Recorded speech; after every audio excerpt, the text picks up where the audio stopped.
Olá a todos e sejam muito bem-vindos ao nosso canal do Multiplicar aqui no YouTube. Eu me chamo Hugo Guimarães, sou psicólogo clínico aqui do Espaço. Minha abordagem clínica é a psicologia analítica de Jung e é a que eu vou utilizar hoje para a nossa psicoleitura, para dar continuidade a essa nossa proposta de trazer certos temas, certos conceitos, conteúdos da nossa área da psicologia para um debate mais aberto com o público, para alcançar um público leigo muitas vezes, para também dialogar com outros colegas da área.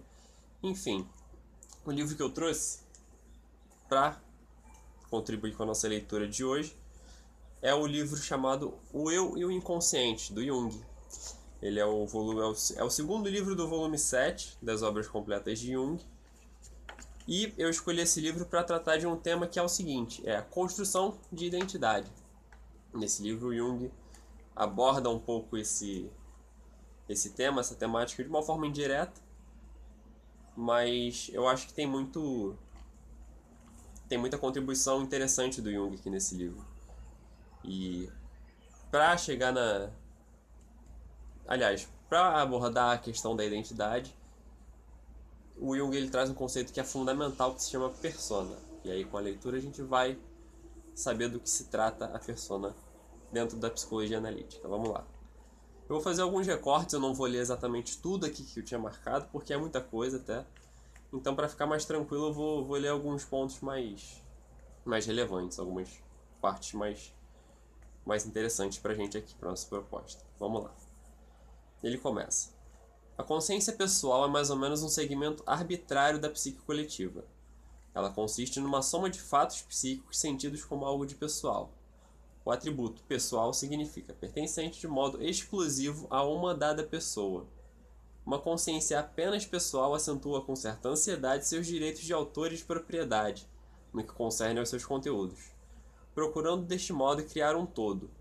Mas todos os conteúdos que não se ajustam a esse todo são negligenciados, esquecidos ou então reprimidos e negados. O que Jung está falando aqui?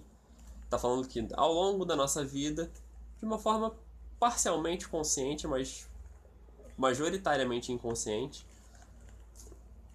na nossa construção de identidade, do nosso senso de eu, ou seja, de quem nós somos, a gente vai se apropriando de certas ideias, de certas experiências e afetos.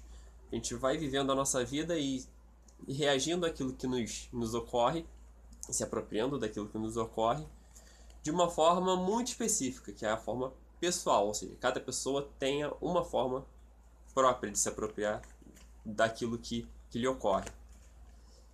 E essa apropriação ela não é uma apropriação neutra.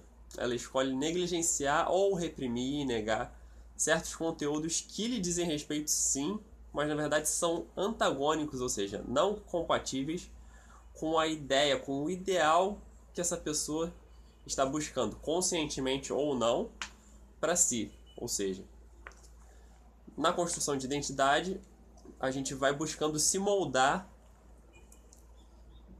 tendo um certo ideal como um molde. Aqui o Jung fala que tem um trecho dele que é assim. Em benefício de uma imagem ideal, a qual o indivíduo aspira a moldar-se, sacrifica-se muito de sua humanidade. Ou seja, às vezes a gente abre mão de coisas que a gente acha que são ruins, mas que na verdade teriam muito a contribuir a maneira como nós agimos no mundo, a nossa ética em relação ao outro, em relação a si mesmo. Então, muitos conteúdos que não são compatíveis com a nossa imagem ideal de si teriam, na verdade, muito a nos acrescentar, se não fosse a nossa, de certa forma, essa pequenez egóica, né? A gente pode chamar dessa forma. E aí Jung continua aqui, num outro trecho ele fala: a este segmento arbitrário da psique coletiva, elaborado às vezes com grande esforço, dei o nome de persona. A palavra persona é realmente uma expressão muito apropriada, porquanto designava originalmente a máscara usada pelo ator, significando o papel que ia desempenhar. A persona, o Jung vai falar aqui em outro momento, ela representa um compromisso entre o indivíduo e a sociedade, acerca daquilo que alguém parece ser, ou seja, um nome, um título, ocupação, isso ou aquilo. E aí Jung continua aqui. De certo modo, tais dados são reais, mas em relação à individualidade essencial da pessoa, representam algo de secundário, uma vez que resultam de um compromisso no qual outros podem ter uma quota maior do que a do indivíduo em questão. que ele está querendo dizer com isso, basicamente? Que é o seguinte, assim, às vezes a gente, no nosso crescimento, a gente vai desenvolvendo modos de ser, modos de agir, modos de se comportar, modos de tratar o outro, que eles dizem respeito, às vezes, a certas imagens que a gente tem. E quando a gente se torna adulto e adquire uma profissão, isso se torna mais complexo, porque aí na nossa ocupação a gente desenvolve uma persona daquilo que a nossa profissão exige, ou seja, cada profissão exige um certo modo de ser específico.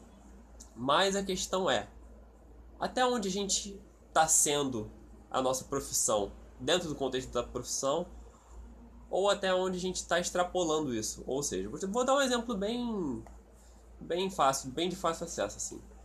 Imagina um médico, um psicólogo, uma pessoa que atende, mas aí quando ela sai do consultório, vai encontrar com os amigos só perguntam de doença, só perguntam de questões de saúde, ou seja, essa pessoa ela tá achando que ela tem que ser convocada a atuar o tempo todo, será? Eu acho que não, né? E muitas vezes as pessoas entram em crises de identidade profundamente sérias, assim, porque se confundem com aquilo que elas fazem. Mas essa é uma questão realmente de uma profundidade que não é fácil de responder. Assim. Quem somos nós quando não estamos fazendo aquilo que costumamos fazer? Quem somos nós quando não estamos exercendo a função que costumamos exercer? Quem somos nós fora dos contextos que nos obrigam socialmente a agir de certas maneiras específicas?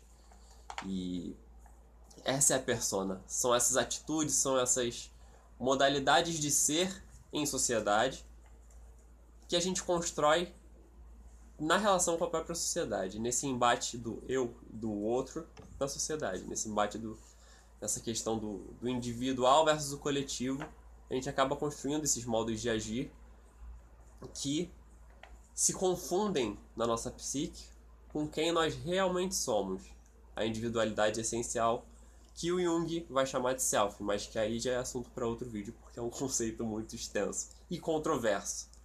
Então, espero que tenham gostado assim da minha breve contribuição e continuem ligados no nosso canal que tem muita coisa boa vindo. Tchau, tchau.